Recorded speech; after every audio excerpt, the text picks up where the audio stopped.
তালের সিজনে তালের বিভিন্ন ধরনের আইটেম তৈরি হয়। তার মধ্যে এইটা সবথেকে বেস্ট। এটা হচ্ছে জামাই আদুরি পিঠা, যেটা জামাইদেরকে স্পেশালি মন জয় করার জন্য তৈরি করে দেওয়া হয়। খেতে দুর্দান্ত হয়, দেখতেও দুর্দান্ত হয়। আসসালামু আলাইকুম, কেমন আছেন সবাই? আশা করি সবাই ভালো আছেন, সুস্থ আছেন। আলহামদুলিল্লাহ, আমরাও খুব ভালো আছি, সুস্থ আছি। সোনালী রান্নাঘর অ্যান্ড ব্লগ চ্যানেলে আপনাদের প্রত্যেকে স্বাগত জানাই। আজকে আমি তাল দিয়ে তৈরি জামাই আদুরি পিঠা বা ফুল পিঠা বা সিম পিঠা যাই বলেন, যে নামেই ডাকেন, সেই পিঠাই আমি তৈরি করব। এটা কীভাবে খুব সহজেই খুব সুন্দরভাবে ঝটপট তৈরি করে নেব সেই রেসিপিটা আপনাদের সঙ্গে শেয়ার করব, তাই প্রথম থেকে শেষ পর্যন্ত দেখার চেষ্টা করবেন।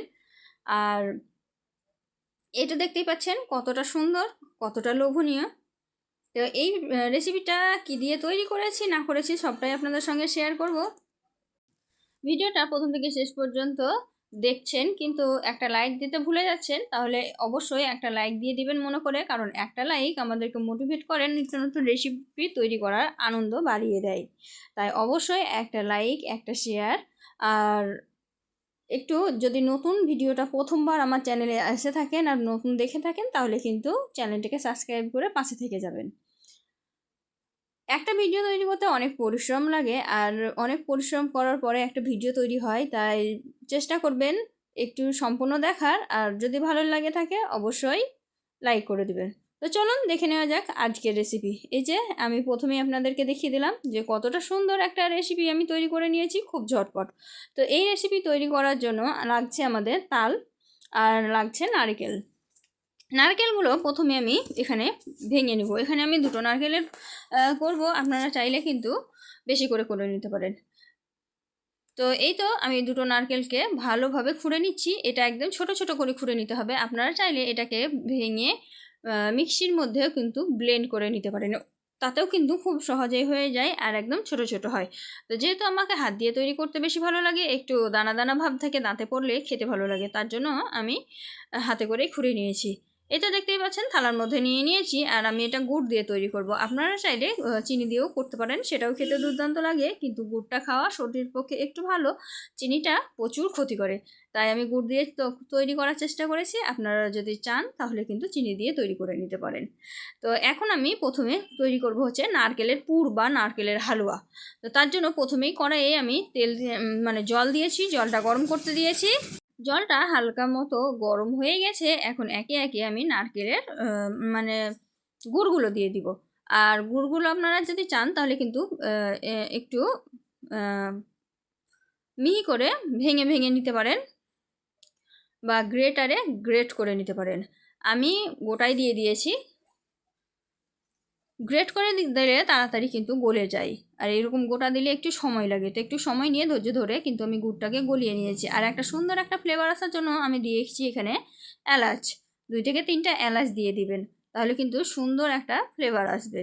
এটা দেখতেই পাচ্ছেন আমি কিন্তু সময় নিয়ে ভালোভাবে গলিয়ে নিয়েছি। এখন এর মধ্যে নারকেলগুলো দিয়ে দিচ্ছি। কোরানো নারকেল যে সাইডে রেখে দিয়েছিলাম সেটা দিয়ে দিলাম। দেওয়ার পরেই দেখুন ভালোভাবে আমি নাড়াচাড়া করে মিক্সড করে নিচ্ছি। এটা কিন্তু সাদা সাদা আছে, এটা যখন হয়ে যাবে তখন নারকেলটা পুরোটাই গুড়ের কালার হয়ে যাবে। তখন বুঝতে পারবেন যে আপনার নারকেলের হালুয়া বা পুরটা একদম রেডি হয়ে গেছে। এইভাবে যদি নারকেলের পুর তৈরি করেন তাহলে কিন্তু খেতে দুর্দান্ত লাগে।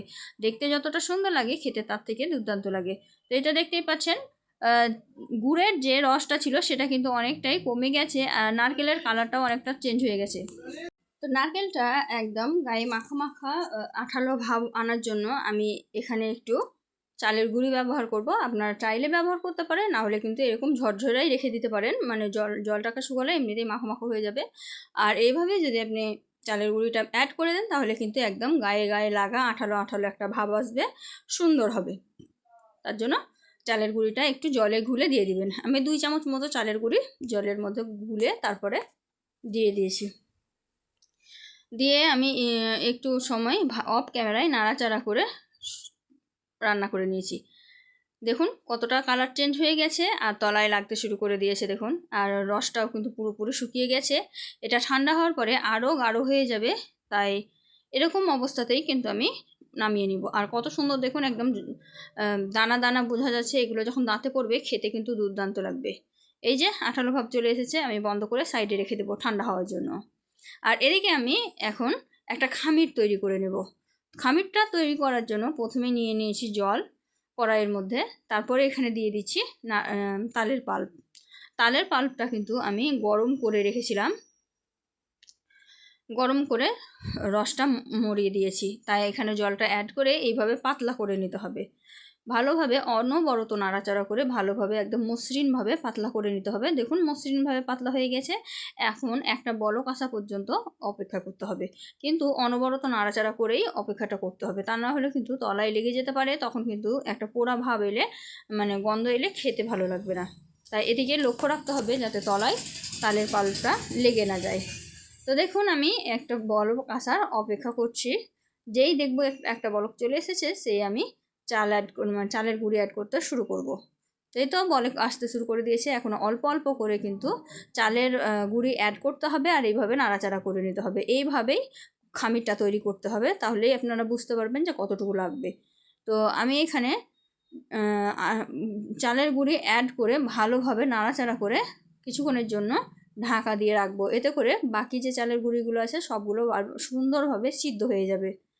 তাহলে কিন্তু সিম পিঠাটা খুবই সুন্দর হবে, একদম ভিতর থেকে রসালো হবে আর উপর থেকে খাস্তা মুচমুচে হবে। তো এই তো দেখতেই পাচ্ছেন আমি নাড়াচাড়া করে দিলাম। এখন আমি একটা ঢাকা দিয়ে ঠান্ডা করতে দিব। খুব বেশি ঠান্ডা করলে হবে না, এটা গ্যাসটা অফ করে দিয়েছি, তারপরে রেখে দিয়েছিলাম 2 থেকে 2.5 মিনিট মতো। তারপরে এখন আমি একটা থালার মধ্যে নিয়ে নিচ্ছি। যতটুকু খামির করেছি তাতে 2 বারে এটাকে মাখতে হবে, তার জন্য আমি 2টো থালার মধ্যে নিয়ে নিব। তো আমি একটা থালারটাই দেখিয়েছি, একইভাবে 2টো থালারই আমি আটাটা মথে নেব। এই তো আটাটা দেখুন, এখন আমি পানি নিয়েছি পাশে, হাত দিয়ে মানে গরম আছে, গরম অবস্থায় মথে নিতে হবে, তার জন্য যখন ছ্যাঁকা লাগবে তখন একটু হাতে নিয়ে নেব। তো যেহেতু জায়গাটা খুব ছোট হচ্ছিল, অসুবিধা হচ্ছিল, তাই আমি এখানে স্ল্যাপের মধ্যে ঢেলে দিয়েছি, এটাকে পরিষ্কার করে নিয়েছি, তারপর ঢেলে দিয়েছি। এইভাবে হাত দিয়ে এখন মধ্যে মধ্যে গরম থাকা অবস্থায় মাখিয়ে নিতে হবে, তাহলে কিন্তু একটাও দলা ভাব থাকবে না বা গোটা ভাব থাকবে না।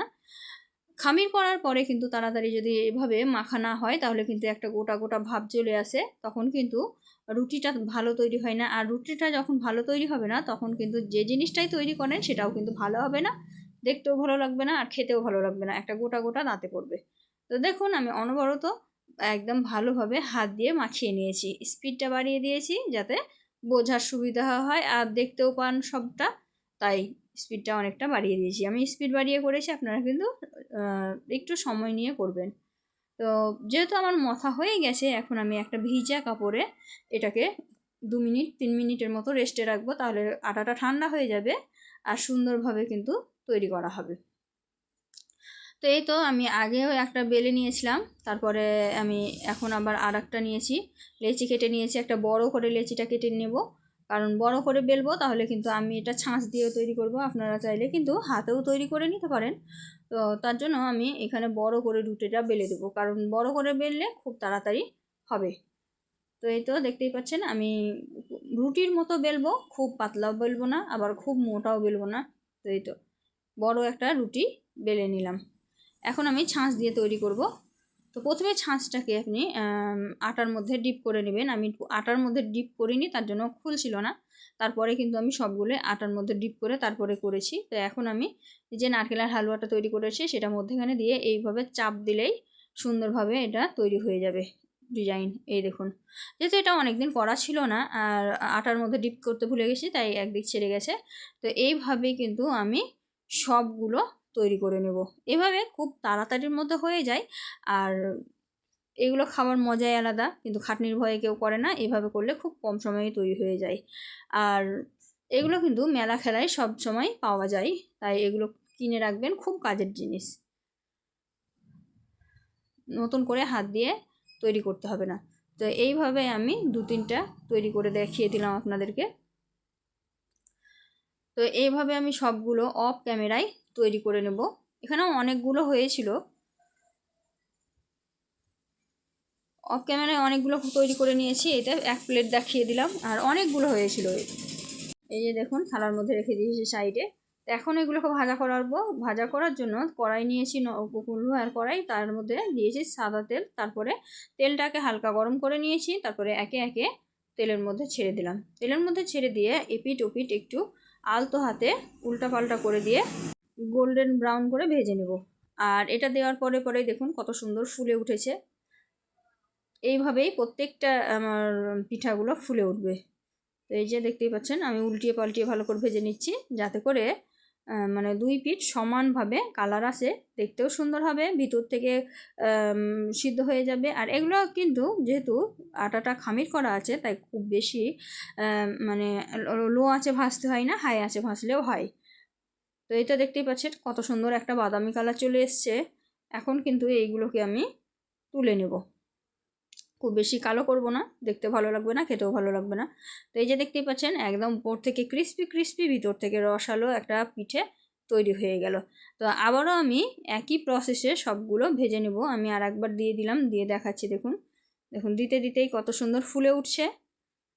এপিট ওপিট করে সুন্দর করে আমি ভেজে নিচ্ছি দেখুন। তো একইভাবে কিন্তু আমি আর একবার ভেজে তুলে নিব।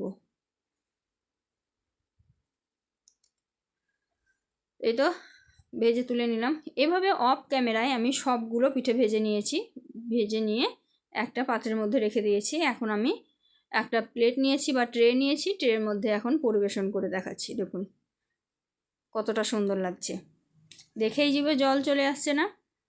যদি জল এসে থাকে তাহলে বাড়িতে এভাবে তৈরি করে খাবেন, কারণ আমার তো পৌঁছে দেওয়ার মানে সময় বা ক্ষমতা কোনোটাই নেই, তাই আপনারাই বাড়িতে এইভাবে তৈরি করে খাবেন।